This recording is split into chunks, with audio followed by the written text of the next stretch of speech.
Saúdo-vos com a santa paz de nosso Senhor e Salvador Jesus Cristo. Cursinho básico de Antropologia Bíblica. A doutrina do homem. Com o pastor Sócrates Penafort Fadul. Na verdade, antropologia bíblica é a ciência que estuda o homem como um todo. Chama-se, então, isso de antropologia. Esta palavra vem do grego antropo, que significa homem, e logia, que significa estudo ou ciência. A união destes dois termos forma a palavra antropologia, a doutrina do homem, ou seja, ensinamentos a respeito do homem, explicação a respeito do homem. Existe também a antropologia biológica, que estuda os aspectos genéticos e biológicos do homem. Existe a antropologia social, que estuda as organizações sociais e instituições políticas do homem. Existe ainda a antropologia cultural, que estuda os sistemas simbólicos, comportamentos e religiosidade do homem. Como ainda a antropologia teológica, que estuda o ser humano a partir de uma visão bíblica e teológica. O termo homem, proveniente do latim homine, é aplicado ao ser humano como um todo, sendo um mamífero bípede, dotado de capacidade de raciocinar e se expressar de modo articulado. O homem foi criado por Deus de uma maneira toda especial, pois ao criar os animais e as plantas, Deus apenas ordenou a palavra dizendo: haja, haja, aconteça, aconteça, seja assim, seja assim. Porém, ao criar o homem, Deus disse: façamos o homem à nossa imagem, conforme a nossa semelhança. Portanto, a criação do homem foi pontual e especial por nosso Deus Todo-Poderoso. O homem, ele é a coroa da criação de Deus. E como coroa da criação de Deus, o homem foi feito à imagem e semelhança de Deus. O homem foi formado do pó da terra. Dizer que o homem veio do macaco ou de outro animal é uma blasfêmia contra o próprio Deus, pois o homem foi feito à imagem de Deus e não à imagem de um macaco. É muito melhor crer na palavra de Deus do que crer que é a verdade, do que crer na mentira da teoria da evolução construída por Charles Darwin. O homem, na verdade, é tricotômico, ou seja, é composto de 3 elementos: espírito, corpo e alma, conforme temos a prova bíblica em 1 Tessalonicenses, capítulo 5 e versículo 23. O espírito é o elemento espiritual do homem, a alma é o elemento intelectual do homem e o corpo é o elemento material do homem. Isso faz do homem um ser espiritual, um ser racional, um ser material. Com o espírito, o homem adora a Deus. Com a alma, o homem crê e obedece a Deus. Com o corpo, o homem serve e faz a obra de Deus. O homem, ele é o material.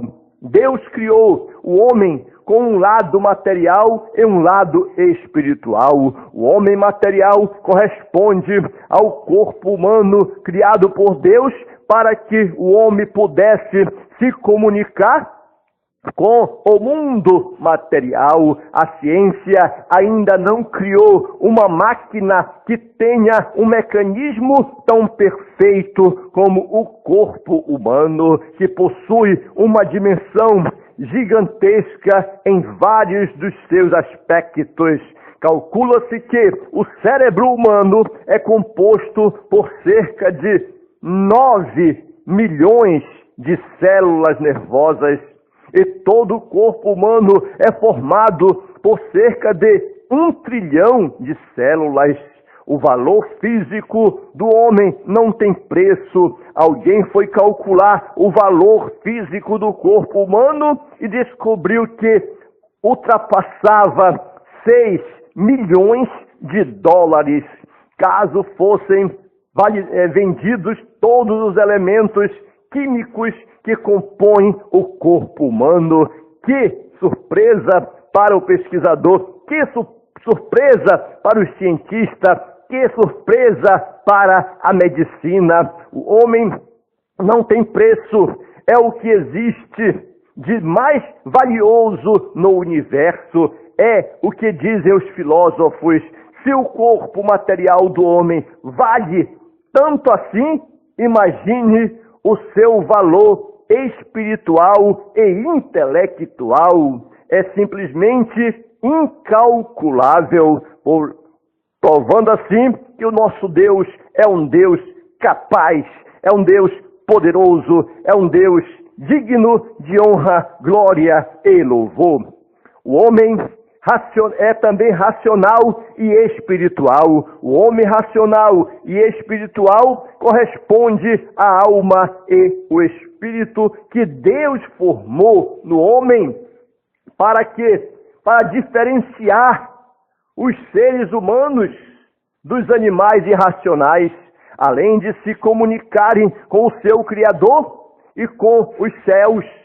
Para se comunicar com Deus que é espírito. O homem precisa adorá-lo em espírito e em verdade. Então foi criado o lado espiritual. Jesus exaltou o grande valor espiritual do homem, dizendo: pois que aproveita ao homem ganhar o mundo inteiro e perder a sua própria alma? Ou que dará o homem em recompensa da sua alma? Não há como realizar. O raciocínio de Jesus é que uma alma salva vale mais do que o mundo inteiro perdido. Nenhum valor monetário do mundo seria capaz de pagar o resgate da alma humana, porque nenhum deles, de modo algum, pôde remir o seu irmão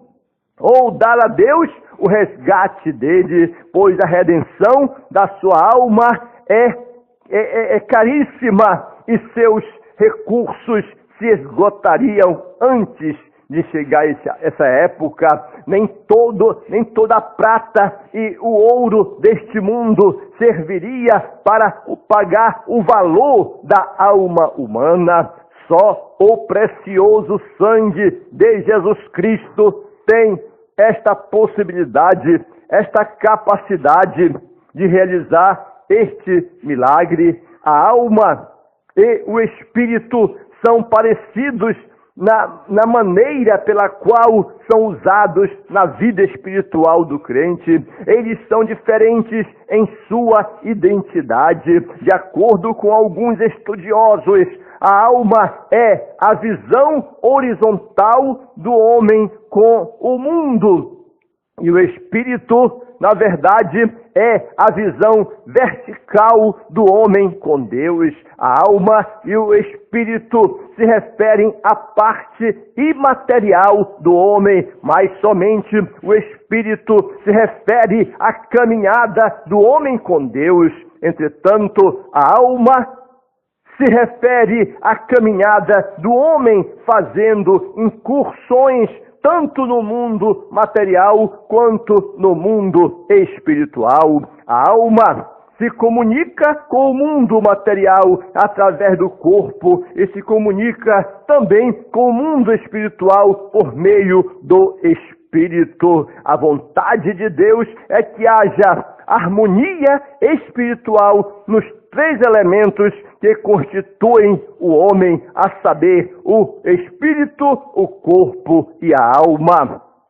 Podemos também analisar o pecado do homem. O apóstolo Paulo descreve como o pecado entrou no mundo, dizendo, pelo que por um homem entrou o pecado no mundo, e pelo pecado a morte. Assim também a morte passou a todos os homens, por isso que todos pecaram. O salmista descreve a situação dos homens extraviados dos caminhos de Deus, dizendo: o Senhor olhou desde os céus para os filhos dos homens, para ver se havia algum que tivesse entendimento e buscasse a Deus. Desviaram-se todos, e juntamente se fizeram imundos.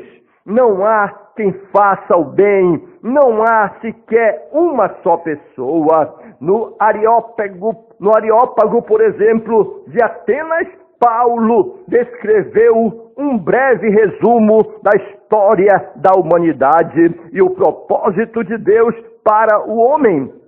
O Deus que fez o mundo e tudo que nele há, sendo Senhor do céu e da terra, não habita em templos feitos por mãos de homens, nem tampouco é servido por mãos de homens, como que necessitando de alguma coisa, pois Ele mesmo é quem dá a todos a vida, a respiração e a todas as coisas, e de um só fez toda a geração dos homens para habitar sobre toda a face da terra, determinando os tempos já dantes ordenados e os limites da sua habitação, para que buscassem ao Senhor, se porventura tateando o pudessem achar, ainda que não está longe de cada um de nós, porque nele vivemos e nos movemos e existimos, como também alguns dos vossos poetas disseram, pois somos também sua geração. Sendo nós, pois, gerados de Deus, então não havemos de cuidar que a divindade seja semelhante ao ouro, ou à prata, ou à pedra esculpida por um artífice e imaginação dos homens, jamais. Mas Deus, não tendo em conta os tempos da ignorância, anunciou agora a todos os homens em todo lugar que se arrependam, porquanto tem determinado um dia em que com justiça há de julgar o mundo por meio do varão que destinou e disso deu certeza a todos, ressuscitando-o dos mortos, a saber, nosso Senhor e Salvador Jesus Cristo. Com esta explicação, com esta mensagem, de Paulo, feita no Areópago em Atenas, ele revelou para os gregos o verdadeiro Deus Criador dos céus e da terra e o Deus Redentor da humanidade, dando uma verdadeira explicação, uma verdadeira lição de antropologia teológica para os filósofos estoicos e para os filósofos epicureus que ali se encontravam naquela época. Ainda falando-se do homem, o dia em que Deus virou homem é preciso ser mencionado aqui. A maior alegria do ser humano é saber que um dia Deus se fez carne e habitou entre nós, conforme está em João capítulo 1 e versículo 14. E o Verbo se fez carne e habitou entre nós. Portanto, quando Jesus Cristo se encarnou, ele passou a possuir a verdadeira natureza física humana, pois foi feito em semelhança de homens. Deus criou o homem à sua imagem e sua semelhança, para que o homem se se parecesse com o próprio Deus, porém, ao se tornar carne e habitar entre nós, Deus se fez semelhante aos homens para se parecer conosco e depois nos transformar na imagem do seu Filho. Por ocasião da encarnação, Jesus Cristo ele trocou a sua vida independentemente pela vida dependente, sua soberania pela subordinação, vivendo uma existência humana. Ele se limitou aos meios e métodos pelos quais o poder divino é obtido e exercido pelo homem. Jesus Cristo foi tentado e assim foi sujeito às limitações também, mas as próprias limitações morais essenciais da natureza humana. No entanto, ainda que separado do pecado, todavia, ao vencer o pecado, o mundo, o diabo e a própria morte, Jesus foi o único homem perfeito que já pisou nesta terra. Louvado seja o nome do Senhor nosso Deus. A salvação, ela foi estendida ao homem. Portanto, a salvação do homem tem a sua qualificação nesta palavra. O propósito de Deus virá exatamente de virar o homem especial, por exemplo, foi justamente para reconhecer de perto o sofrimento humano e providenciar a salvação do homem, que está escrito em João capítulo 3 e versículo 16, porque Deus amou o mundo de tal maneira que deu seu Filho unigênito para que todo aquele que nele crê não pereça, mas tenha a vida eterna. O alvo de Deus não é salvar apenas alguns homens. O propósito maior de Deus é salvar a todos os homens. O apóstolo Paulo afirma que a graça de Deus se há manifestada,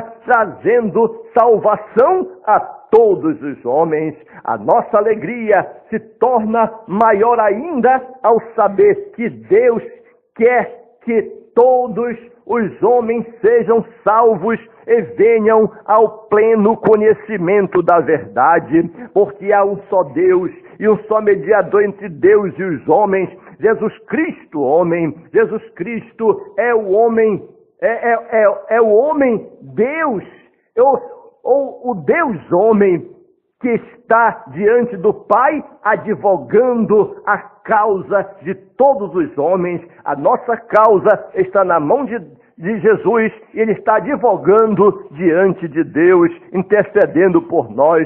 Logo, o homem é o ser mais valioso que existe na face da terra. Deus não avalia o homem pelo seu patrimônio, mas sim pelo seu caráter.